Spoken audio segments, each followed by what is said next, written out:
kewajiban kang sepisan wis rampung. Nak yenake Gusti Kuwarkian Warasinta ingkang kaping pindho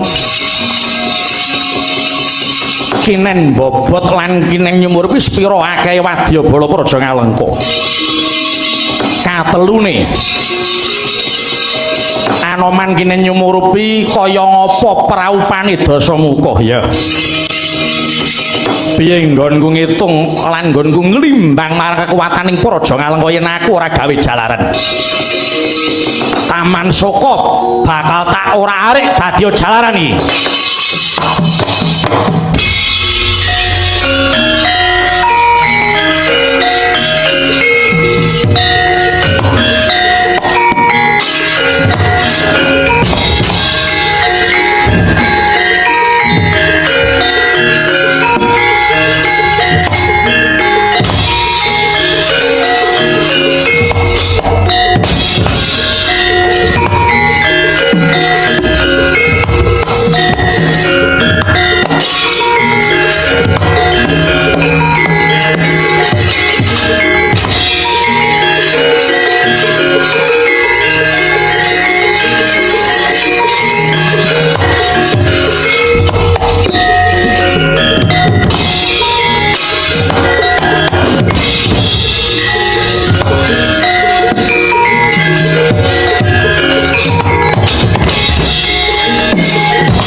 Ana kethek ora arek Taman Soko Saksa Dewa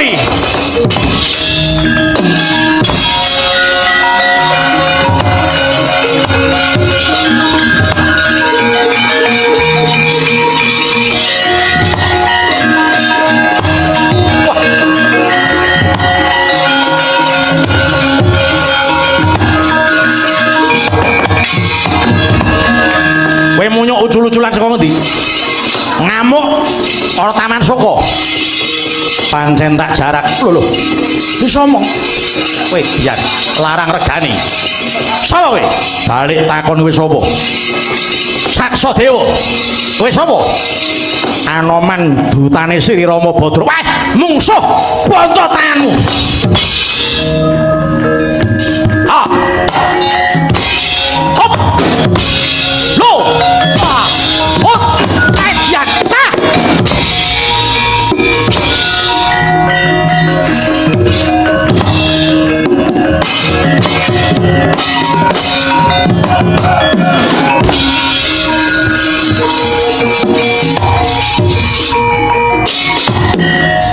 Hop.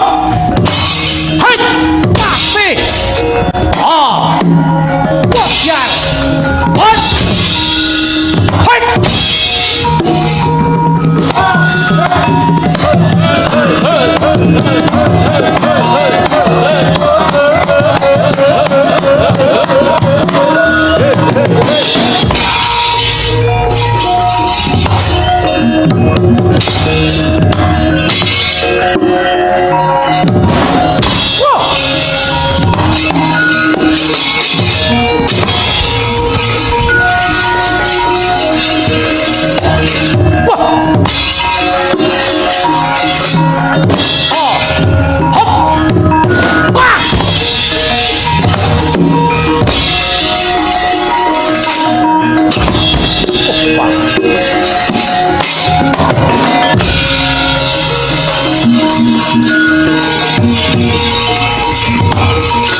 ya hoi hai hoi wah wah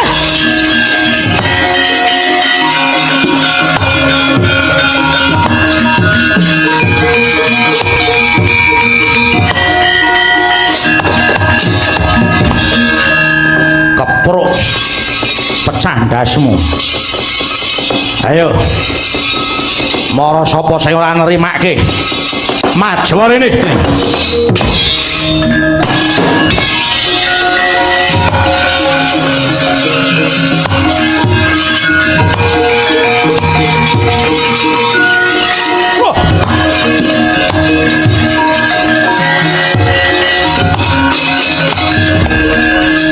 jalanet ana munyuk wanuh wani dadi jalaran ilange nyawa kadangku saksa dewa senjata rantai tadone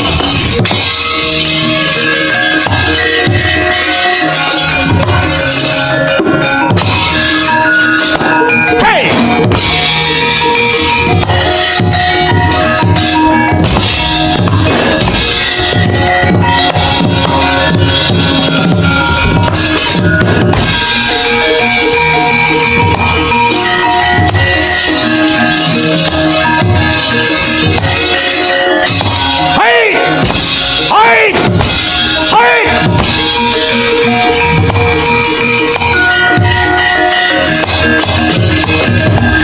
buncur ndasmu kowe wanuh wani ngurus eden-eden Taman Argasuka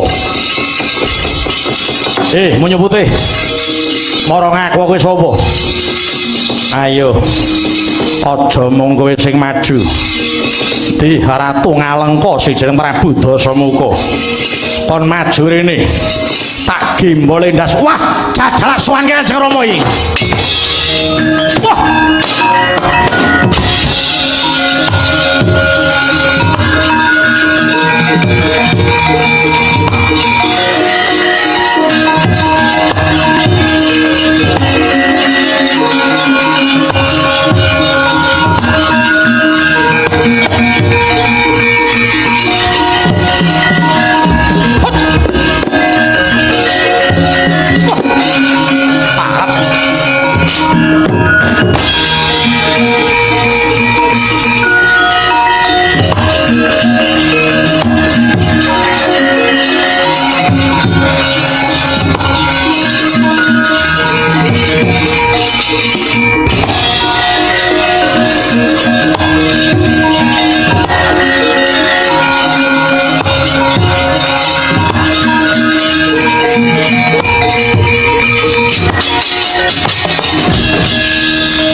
rimang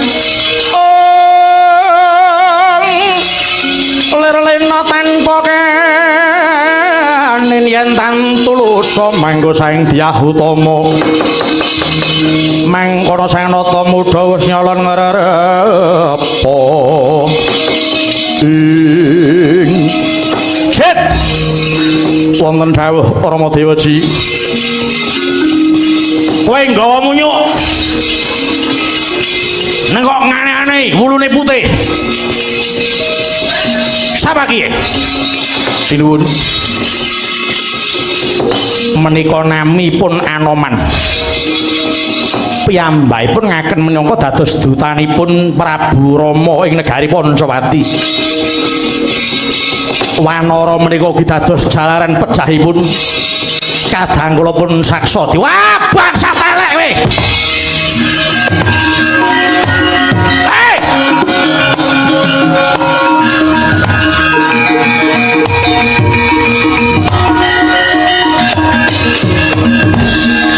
ayo sawangan praupanku sawangan meripatku monyet elek kowe kang dadi jalaran patine Saksadewa, kowe dadi dutaning Rama Wijaya. Bedhes bola-balik kewan derajatene sak ngisore menungso, mula ora duwe utek, kowe ora duwe pikiran. Prabu Dasamuka, aja ngumbar swara. Aja ngumbar swara. Ayo. Aku ora bakal mundur jangkah. Pedhot guluku tak lakoni. Pancen iki sing tak arep-arep. Mara Dyagi, yen pancen Ratu Sekti Mandraguna ketokno kasektenmu, yen kowe iso mateni Anoman, tak sembahi diri-diran bangsa telek. Kelak tak pateni, ora wurung malah kowe kelangan nyawa. Mangko rumiyin Koko Prabu kepareng Paduka imut bilih Anoman menika namung dados jejer duta. Menawi Paduka Koko Prabu ngantos midana dhateng duta mindah kados menapa bangering asma Paduka. Ayo ora sah kowe sangga runggi Dasamuka. Kowe kondang Ratu Gegedhuk ning nyatane kowe ora iso mateni Anoman. Sing Gegedhuk ki apane? Ratu Wanduwe. Sedyabane alon-alon basa tekei. Barana gilari.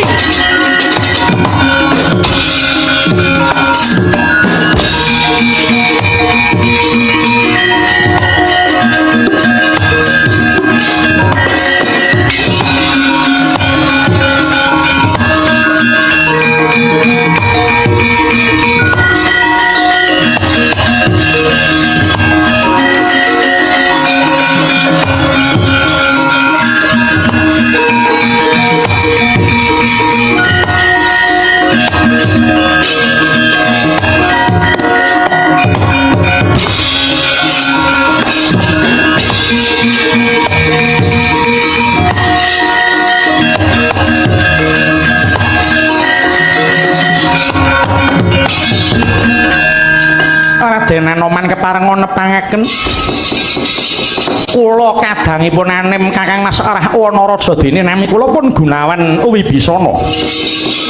Inggih Raden, wonten menapa Paduka merpeki wonten pantenggan kula.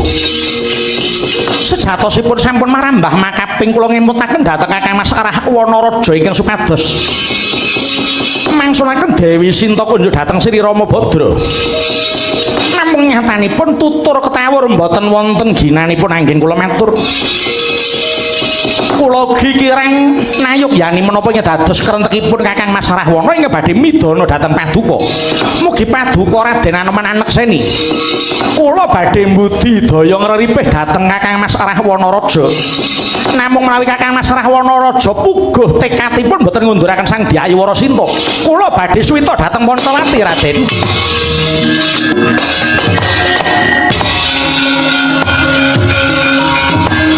Diobong sih.